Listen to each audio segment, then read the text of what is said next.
Hi there, Kalaran here, and today I'm talking about the Progen PR4 and its top speed. I'm going to be doing some testing on both road and stunt circuits in both dry and wet conditions with all three variants of the tyres, soft, medium and hard, as well as four different versions of the car, so four different setups. I'll touch on each of those as we go through. Just to be clear, these tests were done with a controller, not the wheel and pedal setup that I use. If you're interested in seeing me use a wheel and pedal setup, there's a link in the description for a video of me racing around LSGP. Now, you're going to notice a couple of times that the top speed on the speedometer, just in front of the wheel, or just behind the wheel there, may actually be higher than what I'm telling you the top speed is. The reason for that is just simply due to angles on the road, a slight descent, slight camber, which causes the speed to increase. You'll actually notice it here as the speed will climb up and flick to 116 a couple of times, but the top speed of the stock car on hard tyres in the dry is 115. On medium tyres, 114. You'll see it pop up now. And softs 113. So that's the top speed of this car in dry conditions in the soft.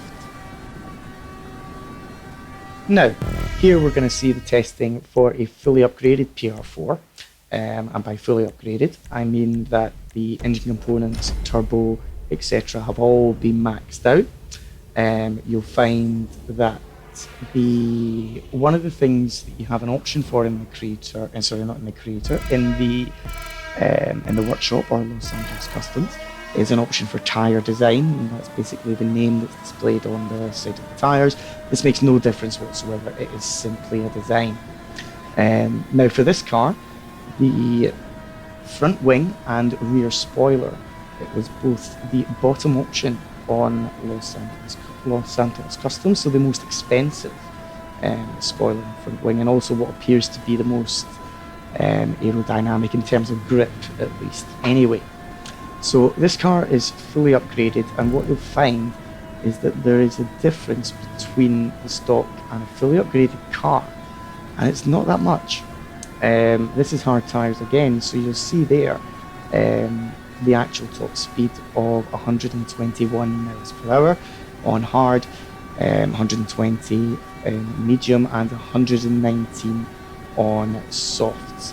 As mentioned, you would have seen it just creep above 121 per second, but that's just down to the natural camber of the road. Now, this car, fully upgraded, same as the previous model. The only difference is that the rear spoiler and the front wing are the lowest option in the Los Angeles Custom. So the first option after stock, basically. They also appear to be the most aerodynamic in terms of, it doesn't appear to push the car down as much, or certainly shouldn't.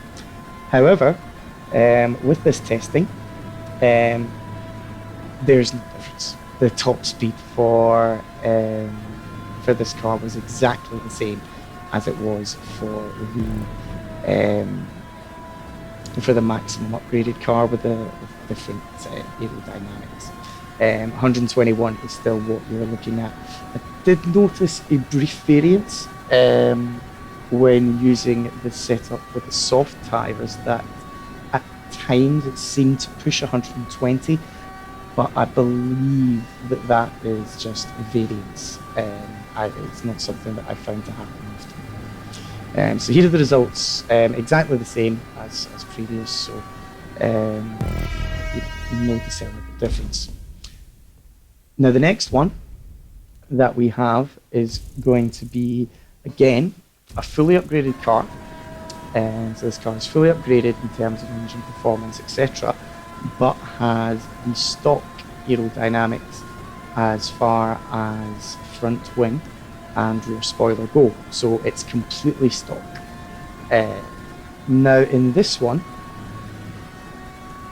we did notice that at times the top speed appeared to increase slightly. but I believe it was just a variance in the testing. You see there 123. It pretty much hit at 122, which is maybe 1 mile per hour quicker.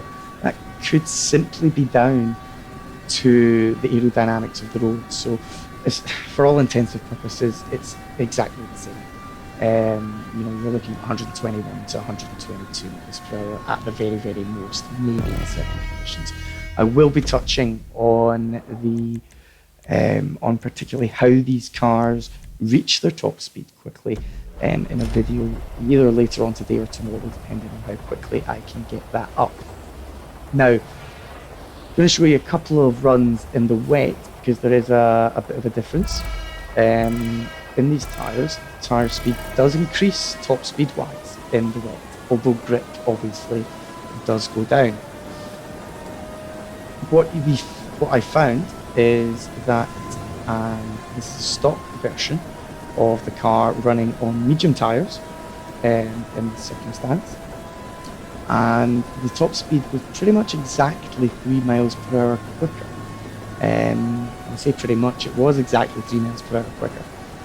The top speed seems to increase as far as wet conditions go by that 3 mile per hour increase. There isn't really anything else. Obviously, you are going to have to brake more corners or slow down, ease off the throttle slightly, because the grip isn't quite the same. But these cars are ridiculously grippy, so it's not especially difficult in the wet to turn these things. Anyway, there are the results. Softs 116, mediums 117, as you can see on screen on the speedo, and hards 118 miles per hour. Now, final run in the wet. I'm only showing this one, which is the fully upgraded car. The reason for that is that the results were all identical. There was no change depending on the aerodynamics I noticed in the wet at all. So, what you're looking at as far as the top speed goes for an upgraded PR4 is, again, exactly the same as the increase in stock car. The increase is 3 miles per hour. There's no difference in that. In medium tyres, you'll see this car 123 miles per hour is the speed a little bit, and yeah, it's the same regardless of aerodynamics. Stock aerodynamics made no difference. The lowest non-stock aerodynamics made no difference either. I don't know if you were to fiddle about and combine certain aerodynamics, if you would be able to increase the top speed. So, for example, there may be a bit of play, but I suspect that the aerodynamics are going to be more important to the corners than anything else. And anyway, there are the results on screen, as you can see. 122 soft, 123 medium, and 124 for the hard. Now, here we see the same testing but on a perfectly flat stunt track, and this is in dry conditions again, and this time in soft tyres. So this car is stock, and you're going to notice that it will hit 112 miles per hour. Now it does actually hit 113.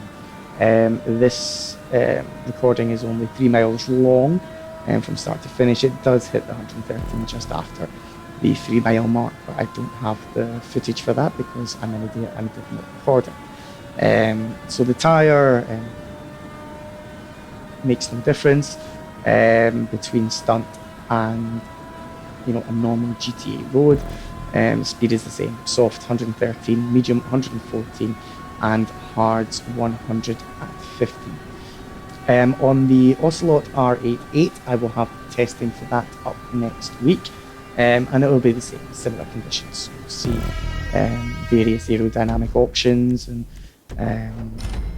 so on and so forth. Now with this one, again, this is just a fully upgraded car. I'm only showing this again, reason because as you can see on screen, the results were the same regardless of aerodynamics. The top speed was exactly the same in the dry. Softs were 119, mediums 120, hards 121. Again, same increase between stunt road and normal road of 6 miles per hour with a fully upgraded car. FYI, there isn't footage of this. Well, there is, but I just didn't know that this video is quite frankly going to be long enough. So all the results were the same in the wet. There is no difference on a stunt road in terms of wet conditions to wet conditions on a standard road. It makes no difference at all. Now, if like me, you won't believe any results until they're shown on a spreadsheet, here you are. You'll see all the results for the Progen PR4 with the tyres. So I hope you've enjoyed this video and found it useful.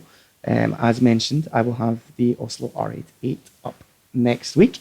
And finally, if you're interested in seeing me trying to race with a pedal and wheel using these cars on Grand Theft Auto 5 online, then please click on the link in the description. You'll also find a link to my Discord if you're interested in getting involved in any kind of racing on GTA wheel or just normal controller, which is what these tests were done in. But yeah, thanks very much for watching and take care. Bye bye.